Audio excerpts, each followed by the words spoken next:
Bir qadrdonimiz aytadilarki, bir kun masjidimizga bir mayitni olib kelishdi peshin mahaliga. Ertaroq olib kelib qolishgan ekan, o'g'li oldimga kirdi.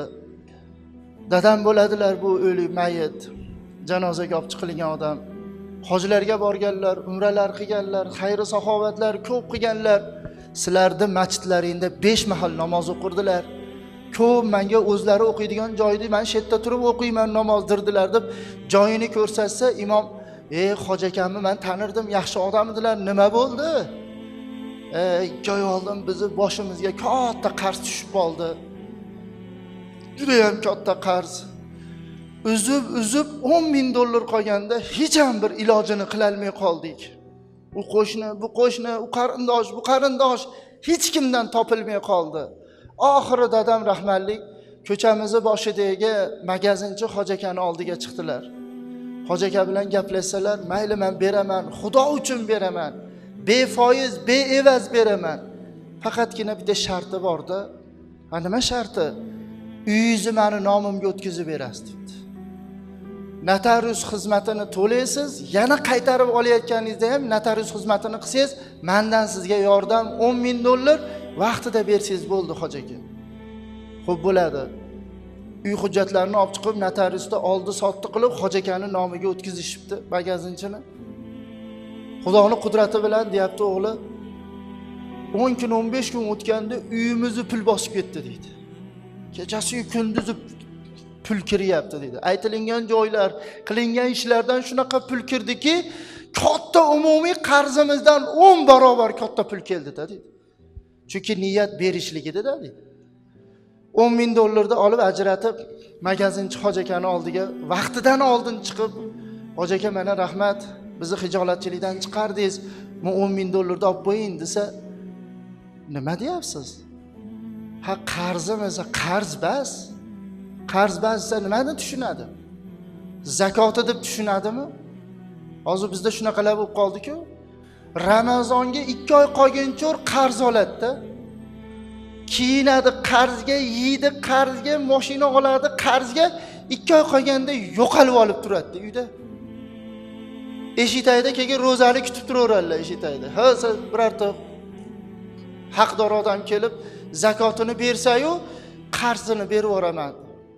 Hatto xotiniga ham aytib turadi, bir hoji akalar hisobda kechiktirishyapti shekilli. Zakot beradigan mahallari bo'ldi, bermayapti. Chunki u zakotni kutib o'tiradi. Zakot o'zi kimning haqqi? Yetimlarning haqqi, tul xotinlar, qiynalgan kambag'allarning haqqi. Unaqa qarzga narsa olib, zakotni kutib turuvchilarning haqqi emas. Chunki ularda albatta o'sha kiyimni kiyayotgan, o'sha narsani olayotgan o narsagaki qodirmi u zakot olishga nima emas u inson. Biz ham o'rganib oldik-da, qarzini bera olmayapti, bu baribir bermaydi. Kedida zakotni olib borib unga beryapmiz. O'shancha o'shanaqalar ko'payib qoldi. Kamdan kam holatlarda yetim xonadonga kiryapti-da zakotlar. Shuning uchun nimani ko'ryapmiz hozir? Bu balo qayerdan kelyapti? Bu balo, bu ofat, bu kasalliklar qayerdan kelyapti? Qayerdan oqtaryapmiz? Chunki zakot o'zini joyini topmayapti-da. Qaytdagi bir ablahlarning xonadoniga kirib boryapti-da, Alloh o'zi saqlasin. Endi qarangki, nima bo'ladi hoji aka desa, uyingizni men sotib olganman debdi.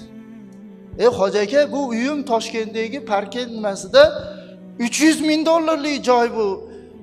Unaqa $10,000 basa, bor xolagan joyingga bor. Qog'oz gapiradi, men oldi sotdi qilib olganman, bor yo'qoldi haydab yubordi.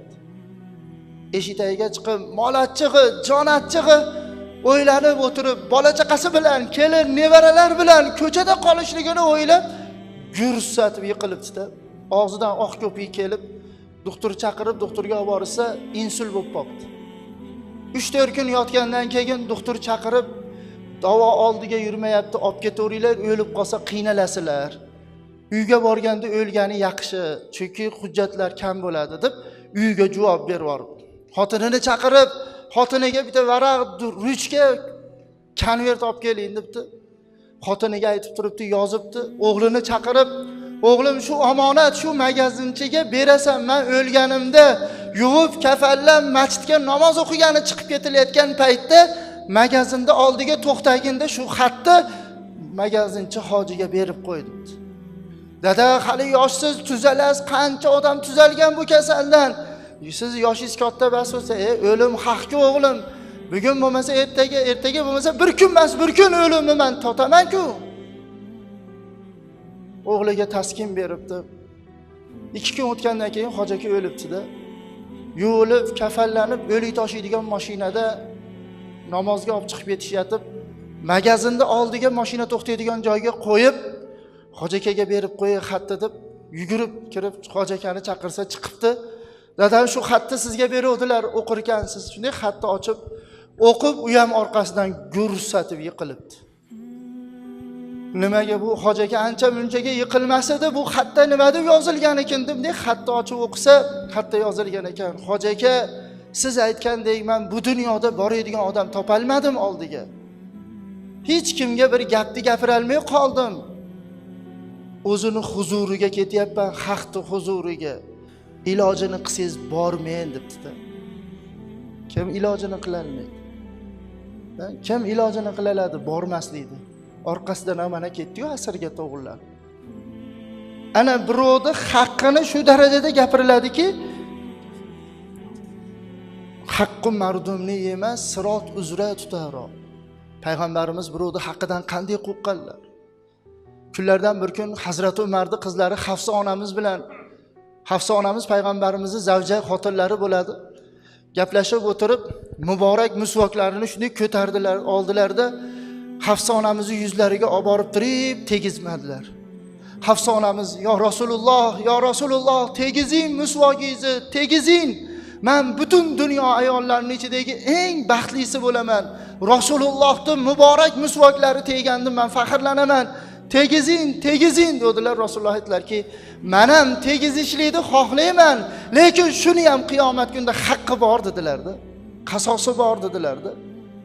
Gumburlatib uruvchilarchi, quvlab yurib uruvchilarchi xotinni.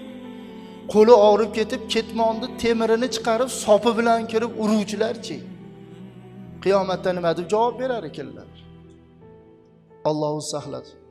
Payg'ambarimiz sollallohu alayhi va sallamga oyat tushdiki, astag'izu billah, "Al-yawma akmaltu lakum dinakum va raditu lakumul islam dina." Bugungi kunda dinlaring tom, to'liq, mukammal bo'ldi va Alloh sizlarga rozi bo'ldi, dinlaringizni islom dini deb rozi bo'ldi degan oyat tushdi. Shu oyat tushganda sahobalar hammalari bir-birlarini quchoqlab muborakbodlashdiki, "Bizi dinimiz to'liq bo'ldi, bizi dinimiz to'liq bo'ldi" deb xursand bo'lishdi, yig'lashdi. Hazrat Abu Bakr Siddiq roziyallohu anhu eshitganlarida dod deb uylariga ketgan ekanlar. Yig'lab ko'chada borgan ekanlar. Payg'ambarimiz Hazrat Abu Bakr ko'rinmay qoldi-ya. Qani Abu Bakr? Hozir Abu Bakr Siddiq shetda yig'layotdilar, ovozlarini chiqarib yig'layotdilar. Bir sahoba aytdi, "Ko'chada ketayotganlarni ko'rdim yig'lab." Bir sahoba aytdi, "Qo'shnimiz Abu Bakr." Lekin Abu Bakr shunday yig'layaptiki, biznikiga eshitilyapti. "Chaqirib kelinglar." Chaqirgani borishdi. Hazrat Abu Bakr chiqdilar, so'rashdilar, "Nima yig'layapsiz ya Abu Bakr? Sizning yuzingiz yosh izi chiqibdi, ko'zingiz qizargan holatda.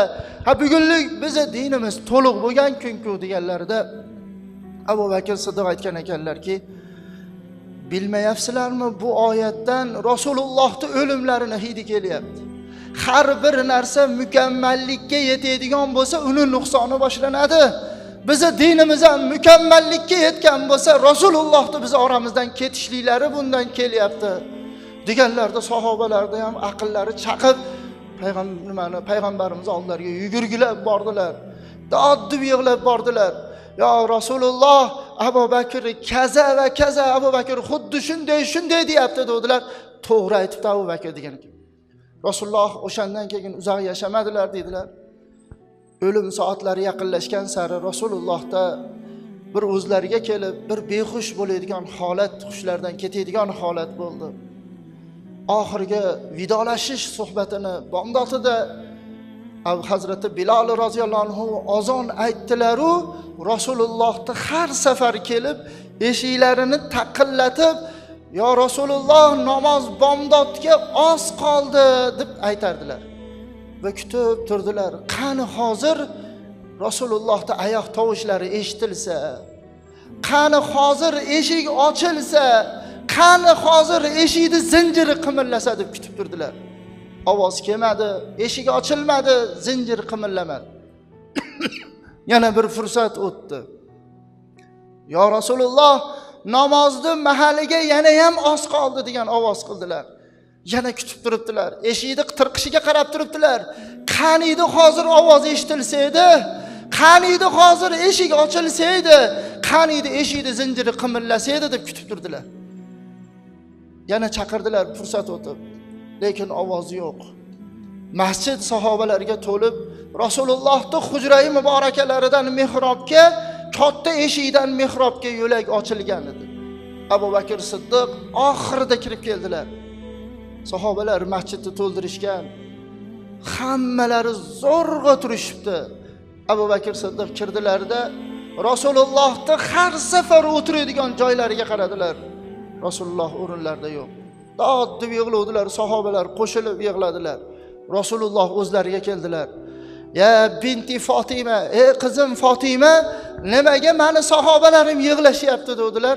"Bilmayman, so'rayinchi" dedilar. Hazrat Alidan so'radilar. "Ya Ali, nimaga Rasulullohning sahobalari yig'lashyapti?" Hazrat Ali aytdilarki, Abu Bakr Siddiq kirib kelib, Rasulullohning o'rinlarini bo'shligini ko'rib yig'ladilar. Sahobalar Rasulullohni yo'qotganliklari, Rasulullohning o'rinlari bo'shligini ko'rib yig'lashyapti dedilar. "Ayting Aliga bir sahoba bilan kelsin, qo'ltig'imdan ko'tarib olib kirsin masjidga." Nabiy sallallohu alayhi va sallam qo'ltiqlariga kirishib, sudrab olib kirishdi. Joylariga o'tkazishdi. "Ya Bilal" dedilar, "Ayt o takbirni." Hazrati Bilal takbir aytdilar. Abu Bakr Siddiqqa "Siz namoz o'qib bering" dedilar. O'zlari Abu Bakr Siddiqqa iqtido qildilar. Namoz ado bo'lgandan keyin, duoyi Fotiha bo'lgandan keyin Rasululloh oxirgi vidolashish va'z nasihatini qildilar. Shunda buyurdilar, "Namoz, namoz, namoz" dedilar-da. Chunki birinchi bo'lib so'raladigan qiyomat kunida namoz dedilar. "Men qo'rqaman ummatimni benamoz kelib qolishligidan" dedilar-da. Biz ummatimizmi? Qani namozimiz? Ya habibi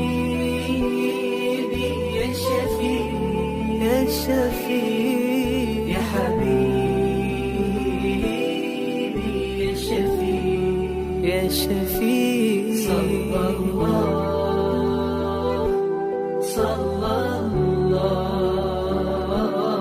alayka ya حبيب الله